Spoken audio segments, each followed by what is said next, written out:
Hello, And welcome to our podcast, Wine with Shelley. and Shelly. We are two women passionate about supporting those affected by cancer. Our businesses are dedicated to providing resources and community for people navigating this challenging journey. Whether you're a cancer survivor, caregiver, or just looking for information, we've got you covered.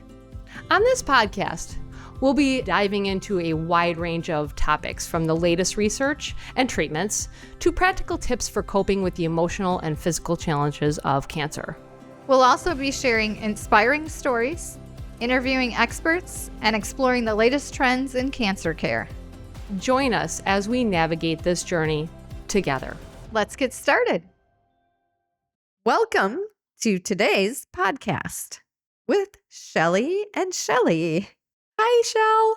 Hi. Well, we missed you for our half dose of Shelley with our next interviewee. It was fun, but boy, oh boy, it's not as much fun when you don't have double dose. But that's Sandy. Isn't she just a hoot? She's wonderful. I She's could a talk wonderful. to her for hours and hours. She's got a story to tell just as well as I'm sure many of our guests will. And that's the fun part is we get a chance to share people's stories. That's some of my favorite. I wish we could just go on the road and do this every day, all day, and just truly do Absolutely. that for a living because there's so many stories out there to be told, good, bad, and otherwise. Speaking of stories, I Uh-oh. hear you have some juicy news to share. Juicy, juicy.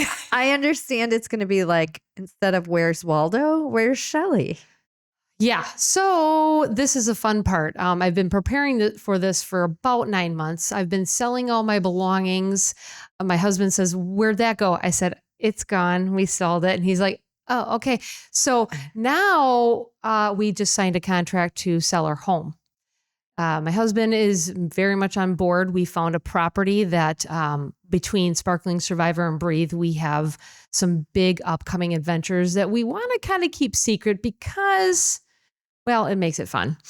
But while we're so on excited. while we're on the endeavors together, we, Shelley will be in an RV and we will still continue to do our podcast YouTubing with people.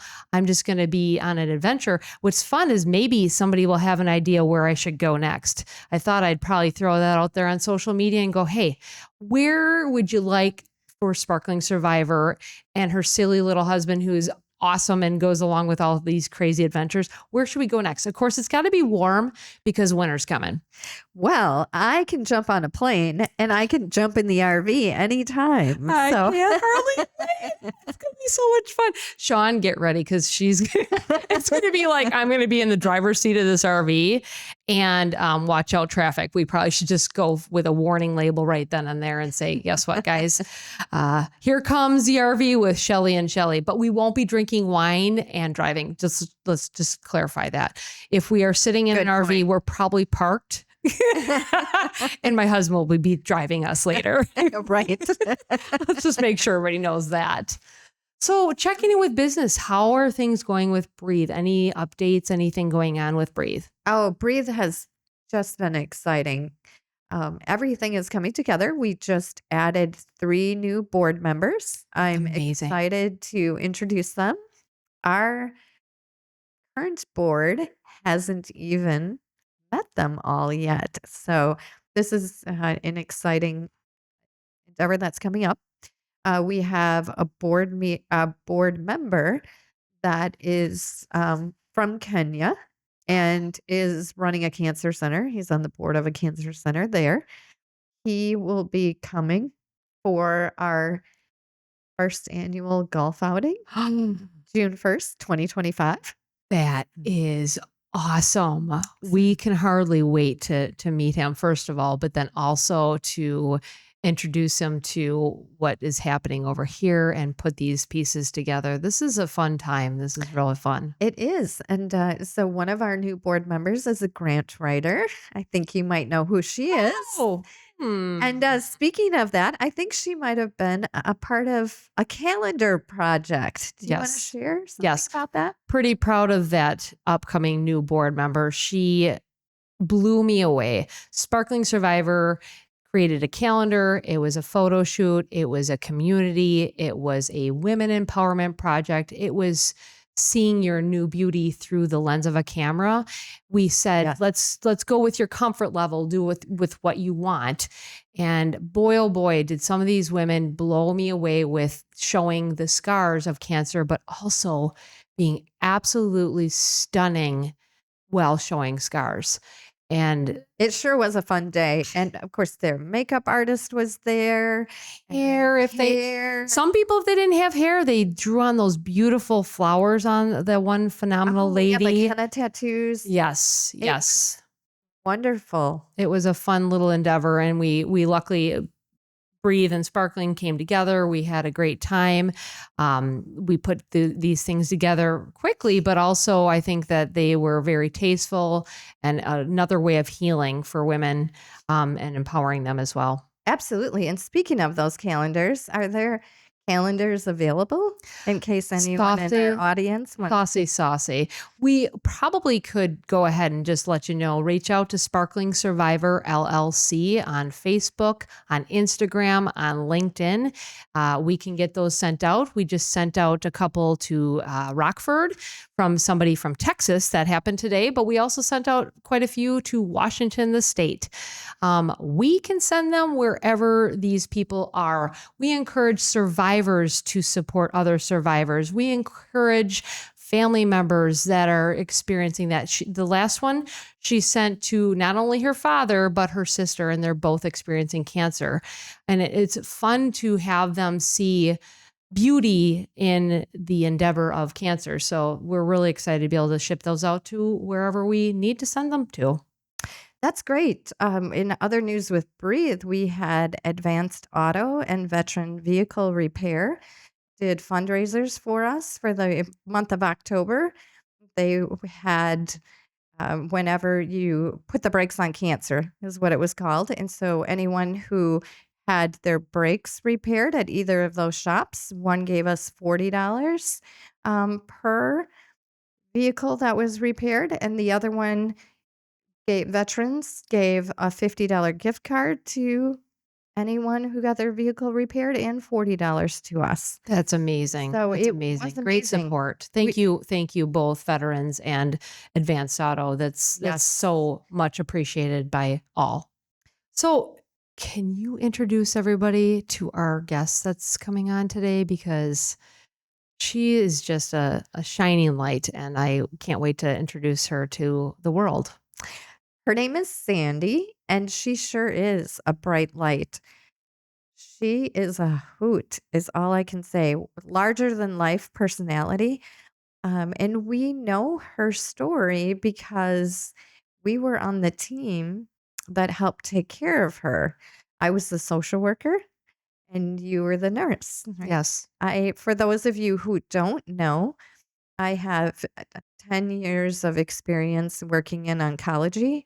Before that, I worked for hospice for 10 years. So, a good part of my social work career has been in the medical field, dealing with cancer and other types of terminal illnesses. Yes, which is such an asset. And she is just above and beyond when it comes to social work aspect, but guiding people through some of the dark times is one of your superpowers. With Thank myself, you. I know Sandy as well. Having gone through cancer myself, I can recognize how that feels to people. But being an oncology nurse and the fact that you and I had the pleasure of working with Sandy amongst many people that deal with cancer really proves that we do have an understanding of what it looks like to have cancer. Absolutely. And Shelley, you're a fantastic oncology nurse. And your services were so needed, especially with Sandy, because what the audience doesn't know is that her mother also was going through cancer treatment and was actually dying at the point of time when which she was diagnosed. Yes. And when Sandy was first diagnosed, she was in a bit of denial about it, and she really did not want to believe or have to obviously deal with that when she was spending the final days with her mother. Right. She basically didn't want to share that information so her mom didn't have to think about her daughter going through the things that she's been through. So she kept it very quiet. And she does share that story in a few moments. So let's just dive in and have fun with this. Let's do it. Hi there, everyone. Welcome back to Wine with Shelley and Shelly. We have a really fun guest here. Her name is Sandy. What we wanted to do is invite her to tell her story, partially because of her story, but also because of her sparkle. And so, why don't you tell us a little bit about yourself, Sandy? Hi, I'm Sandy. I was diagnosed at 64, and I am not my diagnosis. You'll hear me say that often, and because the truth of the matter is that my mouth goes directly to my ear, directly to my brain. I've never, ever accepted that I am the diagnosis that I was given, which is multiple myeloma. And I was 64 at the time of diagnosis, and you need to stop. No, that's okay. This is real. This is all part of the deal because it's this is part of the deal. I didn't know it would be hard. Everything is hard with this. I shouldn't Yeah. have wondered. Anyway, I was proud of the fact that I was 64 and on no medication, Yeah. and Yeah. my world changed. In an instant. Yeah. I actually was, I stopped being able to walk. I could walk, but I couldn't stand. And it was in my femur bone in my left leg. And then I met Dr. Bamrolia. I went in first to a orthopedic surgeon. I thought bursitis, arthritis, something like that. Sure. Our brains never go straight to cancer. And It's not got to be something else, right? No, I was taking care of my mother in the fourth stage of breast cancer. And it had moved all over her body. And so I was so focused on her, I just kept thinking everything's going so fast. They are, but I keep going slower and slower. I'm emotionally distraught from all of this. I can't stand up. I would be in a chair and trying to move to stand, and I did not have that command in my brain anymore. Then I went to places where there were handicap bars that I could use. Sure. Then I went to walking with a cane, didn't do any good for me at all. Orthopedic doctor, he gave me 2 shots that he promised would work. "Oh, you'll be fine." 3 days later, I called him, I said, "It's worse." MRI. He called me right back, MRI with contrast, and called me on the telephone and said, "I hate to tell you, but this is cancer." And I said, "Bedside manner?" Yeah. Uh, anything I've referred you down the hall to the oncologist, Dr. Bamrolia. I said, "Okay." I excused myself from my mother's room, left, went and sat by a lake watching big snowflakes fall and cried and thought, "Oh my God, now what?" So that's when I went, we'll call him Dr. Bam from Yeah. now on, Doc Bam. Yep. Met one of the coolest guys, and he said, "You're really, really, really, really sick. You don't know how sick you are, but I got you." And I didn't believe him because I'm watching her, watching mom. Right. So you go from being a caregiver of your mom who's got cancer and you're watching how that's not going well, which is already a huge challenge, right? So then you shift gears and you're being told you have cancer and you're like, "Well, hold on a minute. I'm watching not so good things happening with my mom right now and now you're telling me I've got cancer." And yet you still mentioned that you didn't want to become the diagnosis. I'm not my diagnosis. I will love never, that. I will never be my diagnosis. And anybody who knows me knows that when I refer to being diagnosed, the next line is always, "And I am not my diagnosis." I will never be that diagnosis because with mental fortitude and with believing in yourself, the biggest way to kick this, besides Dr. Bam's help and all of that, is your brain. You Mhm. have to know that You can conquer it just with positive thinking and positive doing, and it's going to be what I said a little while there's going to be times that are inhumane, Yep. and then there will be times that are barbaric in the process of getting well. I've experienced them all, and I'm really happy to say that I am cancer-free as of 2 days ago. Did you hear that, everybody? Cancer free as of 2 days ago. This isn't just about talking about, treating a body. This is about, also learning how to control the mind. A lot of times in Sparkling Survivor, we talk about and Breathe Incorporated, we talk about how, the mind is the most powerful tool. And when you mentioned that right away, it's our thoughts become our words, become our actions, become our character, become our destiny. Now, whether we live with cancer or eventually pass from cancer, we can still keep that mentality. And that's the one thing we can control in this journey is our mind. And so when we look at our adventures and we hear those words, it would be great if we had, like you were mentioning, the bedside manner. It'd be great if we had those guides that came flying in right then and there to say, okay, listen to me. It's not like the movies. Yes, there's some things that are really going to be interesting and hard for you, but then there's also a lot of positive environments that can happen by people you cross paths with. Have you had any experiences where you cross paths with different people and you realize that your endeavors with cancer were maybe able to help somebody else? Constantly, constantly. It's like buying a Ferrari. You see every Ferrari out there. You get diagnosed, and I'm not my diagnosis, and you're out there with all kinds of other people who are going, "Me too, me too." I'd like to interject one really important thing, Yeah.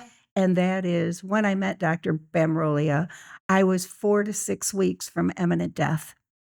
So, 4 to 6 weeks from imminent death to this, took me about a year and 3 months of positive thinking, positive doing, and just stopping everything that I used to love to do, have wine, do and go out for dinner and everything. It turned into a solo journey of it was like a second COVID because I couldn't be around people. I couldn't do anything, except fight, and that's what I did.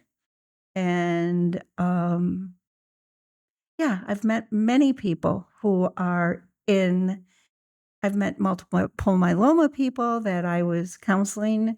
As sick as I was trying to help them be positive too, and, Because it rewards everyone. When you help others, you help yourself. It's a mutual situation where you grow because you learn from their experiences as well. And when you help someone through it, there's a reward that nobody can put a price tag on, right?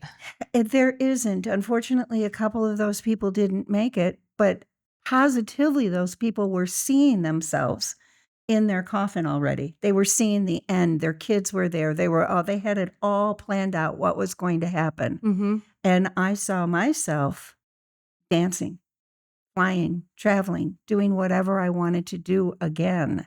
It will come back. And it did. Mm-hmm. Well, not yet because I'm in maintenance, but that's multiple myeloma is chronic. Yes. So there's no cure for it. Correct. The only thing that we can hope for is that we're able to keep kicking it a little bit with a couple of things that I do for maintenance and that it just stays away. Yep. And part of that can be with your own mindset work on your own healing journey. And when we say healing journey, I think that oftentimes we think we're just going to physically heal, but I think that there's war wounds from past experiences as well. That, whether it was experiencing cancer with your mother, that I think a lot of caregivers can probably identify with that experience of watching a family member suffer and trying to help them through things.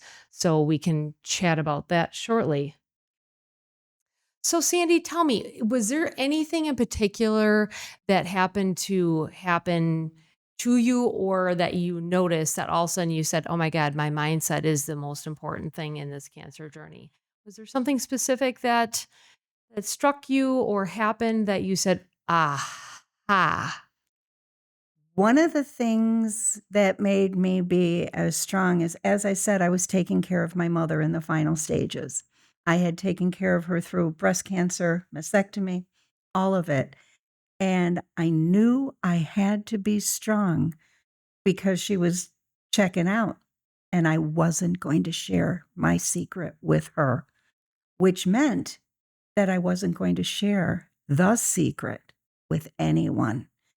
So I didn't tell anybody. The only people that knew were the people who were taking care of me, who were constantly saying, "Are you sure you're doing this by yourself?" I'm doing it with myself. mm, I'm never by myself.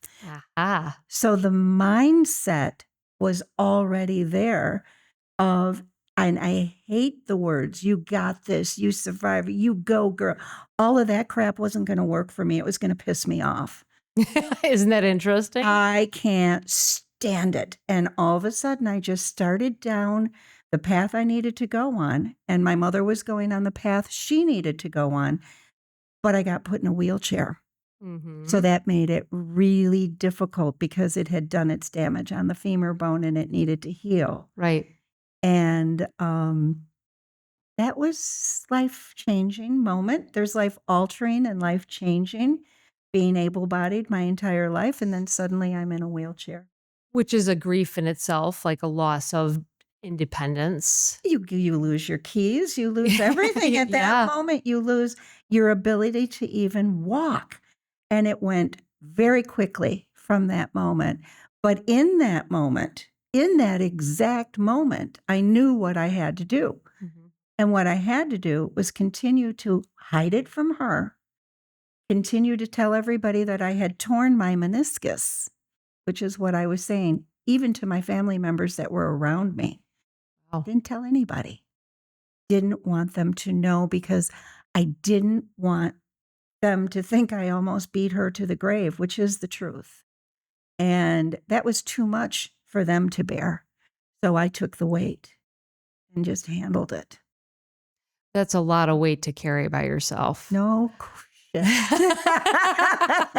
That's a lot of weight to carry. And I know being an oncology nurse and Michelle with her being a social worker, the other Shelley. So we have watched different people handle it very differently. And what we do is we join people where they are and we respect where they are and we don't overstep that. And I think that's sometimes hard for family and friends to even get because we're not there to talk you into doing it a different way. We always just want to make sure that that's exactly what they want written. So then we understand how can we support them in writing their story the way they want. Whether it was carrying the burden so that way your mother didn't have to think about it or hear that in her last days, or do we not want people to look at us differently because they hear the words cancer and people start looking at you Oh my differently as God. well? The few people that I did trust with it towards the end of getting out of the chair and all of that, I lost friendships because Mhm. people can't deal with what you're going through. Correct. And I had best friends crying hysterically, "You can't leave me." And I was like, "Nope, no, wrong fucking answer there too." Yeah, right. Right, This right, is what we do. We keep it really positive, really right. focused. I'm not going Yep. anywhere. You could go before me. Life is a journey for each one of us. Mine just took a hard right, Yep. but I got this. You Yep. have to trust that I have got this. And my mother did pass away. My mother was very respected in the town we come from. She owned a bar, restaurant, laundromat, beauty salon. She owned a corner of the town, Yep. She was well known around the area. and so am I. Mhm. And so now we're going to have this massive funeral, and I'm in a wheelchair. And I look like something's wrong. Mhm. My eyes are glassy from the treatments that I'm doing. Something's not right. And so when everybody came in, I was already seated at the front of the church. And then I turned around to see there was standing room only in this huge Wow. church. And the whispers, "What's wrong with Sandy? What's wrong with Sandy? Oh my God, why Mhm. is Sandy in a wheelchair?" So I told them that I took pole dancing lessons and the pole won. And the pole won. Did you hear that, everyone? I swear to God, that's what I said. And I believe that. If anybody asks you, it's pole dancing lessons. That's And right. one person walked up and said, I know that's not the truth. When you're going to call me later and tell me what's going on? And I said, oh, I'll call. I will call. But if I told one person, Then the whole everybody was Isn't it going to something? know.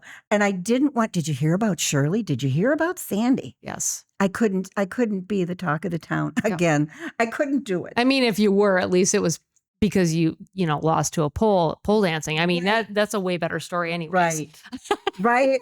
So it was in that time that I realized that this was going to be a lot harder than I thought it was going to be, Sure. because those things I was talking about, the inhumane, were already happening. And then the barbaric. The barbaric is a bone marrow biopsy Mm-hmm. without sedation. Mm-hmm. That's That shouldn't probably happen. I don't think so. There's a lot of other places, depending on where you go, you have the ability to say, you know what, I have no interest in doing this without some sort of sedation.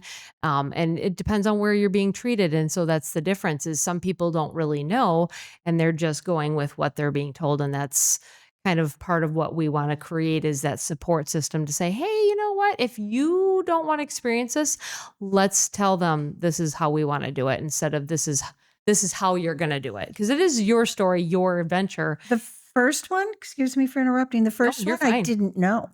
Right. The second one I said, I'm never doing that again. And I swear to you, she said, oh, it's okay. I have a drill. I said, you're joking, right? Ring. She made the drill noise. And I'm like, she goes, it's 10 seconds of hell. And that's a true story. That is a true story of what I faced. And I walked out. My cousin was there. And I said, get the fuck out of here. They just used a drill on to get the bone marrow out. And yeah, we nobody left. really needs to be awake for that stuff. No. I think it's No, much better just going to sleepy land. We have drugs for that. So we should be doing that for sure. If anybody needs one of those, please go to sleep for it. Yep. Get a little Twilight and be done with it. We can learn to advocate. I think that's where having your personal advocate with you to help support you in those endeavors. Because again, if you don't know what you don't know, that's where we come in and we can help support people to say, hey, this might be scary for you and it might be traumatic. So how can we alleviate those traumas by saying, does your clinic put you in a Twilight or don't they? If they don't, let's get a second opinion. Let's go somewhere else, because truly it doesn't matter what the insurance companies want to cover. We got to make sure that we're covering the actual patient and not worried about where the money is coming from, because it actually matters. That's the truth. It actually matters. That is the truth. So you asked me about other people. And once this process, I started to see the light at the end of the tunnel, I kept saying, I want to help other people. I want to help them in the moment of diagnosis, to train them to start thinking, not train, to teach them. Yep. We are not our diagnosis. And that goes for everything, not just cancer. Every one of them. We are not what anybody says that we are. You're still Sandy. Right. I'm still Shelley. Anybody else who has any diagnosis besides cancer, you're still you. The diagnosis is just a little itty bitty piece of something. It just gives you an understanding what you're dealing with. Don't become the diagnosis. That's a big take home. And you did tell cancer who's boss, because you just said, listen, my mind is going to say, we're not becoming this C word. And I'm not going to tell people until I'm over the hump. Mm-hmm. And I had to make sure, when they tell you you're 4 to 6 weeks from imminent death because of calcium levels in my blood, yep, you have to know, okay, I have 4 to 6 weeks to tell anybody. Within that period of time, my mother passed. Sure. And I thought, well, no, I can't, because now everybody's grieving her. So I have to wait, and I have to wait. And I kept procrastinating that part of it. And I'm so glad I did. Mm-hmm. And then a woman came out of the universe. You don't even know this. And her name is Wendy. And she said, I want to photograph you. And I said, oh no, I don't even have my blue hair. I'm bald right now. I can't. She goes, no, this is when I want you. I read through the lines on your Facebook page, and I think you have a secret in private. She's saying all this to me. And then I could hear my mother's voice, empower women, do it. You know, I'm all about that. You must do, which is how I got here today. It's her again saying, you have to empower other people to Yes. show them where the strength lies. That Yes. was her message. Yes. And so Wendy Andrews came and took photographs of me, did a photo shoot for other women who had lost their hair and had gotten a diagnosis that they're not. And I did that. And it Love was it. every bone in my body was saying, don't do this. You're going to be naked to the world. But it turned out, now that my hair has grown back, I'm really glad I did it. Yes. Because I forgot, because I was so sick during that amount of time, I forgot who I was in that time. Sure. I was a very sick, but very strong mentally woman, Mm-hmm. knowing with Dr. Bamrolia that this too shall pass. Yep. And fast forwarding, Dr. Bamrolia just said to me 2 days ago, he said, I told you something after I had done a PET scan and just all these tests. He said, he's reading the test. He turned to me and he said, I told you something a long time ago and you didn't believe me. So I'm going to tell you again. He said, Sandy, you're going to live a very long life. There's not a cell of cancer in your body right now. You're cancer free. That's magical, isn't it? Magical. Many people don't get that diagnosis. I knew it was going to be there. Mm-hmm. Honest to God, I'm not being cocky. I knew that it was going to be, don't worry about a thing. Is every little thing going to be all right? I love it. Love it a lot. So it's interesting that you said you did a photo shoot because we actually just created a calendar where we invited women to come and feel empowerment. And it happened to be that it was a boudoir style, simply because it's a very classic, classy style of beauty. A lot of women showed scars. I was surprised. I said, you do what you're comfortable with. There was some women that were fully clothed, and then there was other women that showed the scars of mastectomies and the scars of other types of surgeries that they had. So I love that you did go forth with that photo shoot, and I'm glad that you got the opportunity because I really think that is a piece of healing that you can see through the lens of that camera and just have that glimpse of Sandy. You know, I encourage everybody to do the photo shoot that they don't want to do. And it was a photo session that I was viewing of Wendy Andrews. And it was the first time going out as a bald woman in a ball cap for breakfast solo, because I did everything solo. And I went someplace people wouldn't know me. And I sat down next to a window looking at the lake, always the water for me. And there was a woman doing a photo shoot with a double mastectomy, upside down, with the most joyful smile on her face that I had ever seen. And I took my hat off and said, if she can do that, I can do this. The tears were jumping in the next guy's table in his coffee, and he was looking, are you okay? I go, better than I've ever been. I think I just accepted the way that I look. And he said, you're beautiful. I said, thank you. And then I let that go. But I encourage everybody to do the photo shoot if they get the opportunity. Yes. Well, and those types of things can be costly. So some of our goal is to be able to support that and create these, and we'll be doing this annually. So that's the cool thing is we can also support, several women each year to have that opportunity. But then we create a good tight-knit group of people that understand each other as well, which is also wonderful to have a community too. Very cool. So, if you could tell everybody, the listeners, the people that are watching the YouTube, is there something that you would send? What's a take home? What's something that you would really just like to be a take home to each person listening, whether they have a cancer diagnosis or they're taking care of a loved one, or maybe down the road they experience it one way, shape, or form. It's all there. It's all within you to process it any way that you're going to, through positive thinking, through exercise, through meditation. It's all there within you. And if it's not there, call me. Mm-hmm. I'll show you how to get it. And once that diagnosis that I'm not came in, the thing that I wanted to do more than anything was I wanted to get the people, when they just found out that they have whatever, and I was just allowed that opportunity of somebody that I know. I was at the hospital doing vaccinations because I lost all of those in my stem cell transplant. And here came a girl, Mm-hmm. and she had just found out that she had small cell lung cancer. Sure.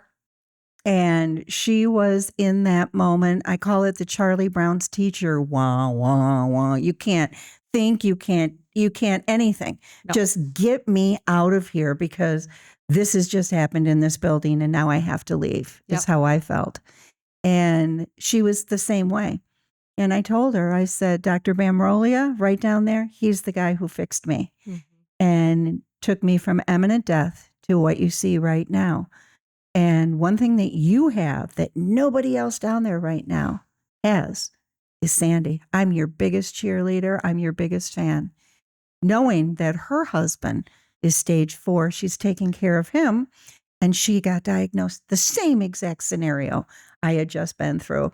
And I was like, thank you, God. She's the perfect one for me. So I'm still awaiting her contact with me. Yes. When she's ready. Yep. Because like you said, you can't push anybody into any way in this process. And yeah, it's just, what do?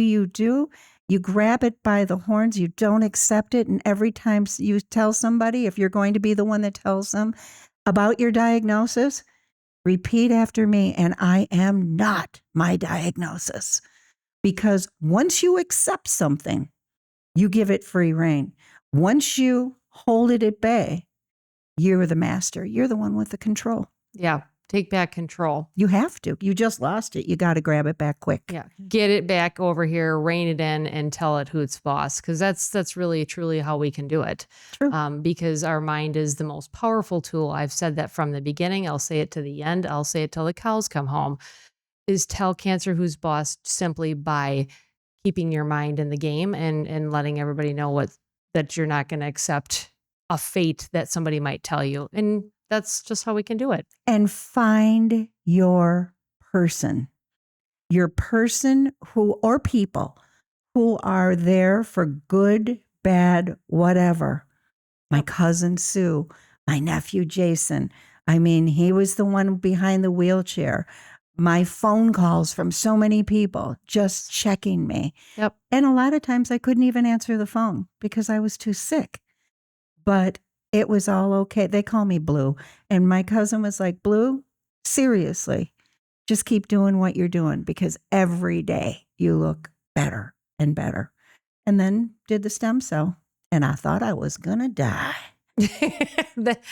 That's a whole nother, those things are a whole nother experience in itself beyond just, getting chemotherapy or surgeries. That's like just a whole nother animal. From this day forward, you just 2 days ago heard you're cancer free. What's next, Sandy? What is next? Multiple myeloma is chronic. That means there is no cure. So I have to continue to get stronger mentally, physically, to come back from everything that has happened to me. What is next? My God, I am living so much in the moment that just having acquired that strength is monumental to me. What's next? I guess the universe has yet to show me. I know the Eagles at the Sphere. I was just given a gift to go see the Eagles at the Sphere. Okay, that's always something to look forward to. So that's next. I'm going to go in a big group of people and I'm not going to freak out. I'm going to be fine. Yes. Because what the universe has in store for you is already set. So truly putting your faith in what is intended for your journey and just saying, you know what, I'm still going to live it up. I'm going to have a good time. I'm going to go do the things I enjoy. That's just another way that we can tell cancer who's boss. We have Exactly. got to do the things we love to do. We got to bring that back. And sometimes we don't know what's next. Right now, did you ever think you were going to be on a podcast or YouTube? No. And you just stepped outside of comfort and said, I'm going to do this. And Well, we're like, that's Shirley again. Get out there and empower people. I didn't teach you how to be a strong woman to not be a strong woman. yes, It's all coming from her because, I really and truly believe that there are a lot of people who can benefit yes, from my story. yes, And I think they can benefit from learning that there is such a thing as this amazing mental power where you just say, I'm not having this. I'm not doing that. This is going to be something different yes. this time. And this can go for, again, living with cancer or even while you are ready to pass. We have guided people to some of the most stupendous passings simply because they were still writing their stories. And I think that's the key, is no matter what the outcome is, write the story the way you want it written. So we want to thank you, Sandy, for coming on and sharing your story. Thank I have you. a sneaking suspicion, people, that she'll be back. And this lady was more serious than normal. So we can always get going on some really interesting conversations in the future. But we really appreciate your time. We appreciate your stories. We look forward to inviting others to share stories, as well as all the other wonderful businesses and support services that are out there that people just don't even realize exist. One more thing. Sure. Fear has no place in any of this. Amen. Use the big, huge kahunas that you have and just say no. Yep. Not doing that. Yep. I agree. Fear is a big factor that we need to tell. Get lost. We're not going to go there. Right. And that's a big, huge. I think that's the best take home. Take fear out of the factor, and that's when you start winning. Thank you. Thank you for joining us today on Wine with Shelley And Shelley. We appreciate your support and listening to our amazing guest stories. This podcast is brought to you by An oncology survivor nurse. and an oncology social worker. We both own organizations led by women who are making a real difference in the lives of cancer patients and their families. Breathe Incorporated and Sparkling Survivor LLC. Remember, there are many ways to get involved and support the fight against cancer. You can donate to our organization, volunteer your time, or simply spread awareness about us. And if you're interested in being a guest on our podcast to share your cancer journey, a caregiver story, or even your business's supportive services, please reach out. We'll be back soon with another inspiring episode. In the meantime, be sure to check out our websites and follow us on social media. And remember, together, We can breathe. and become sparkling survivors.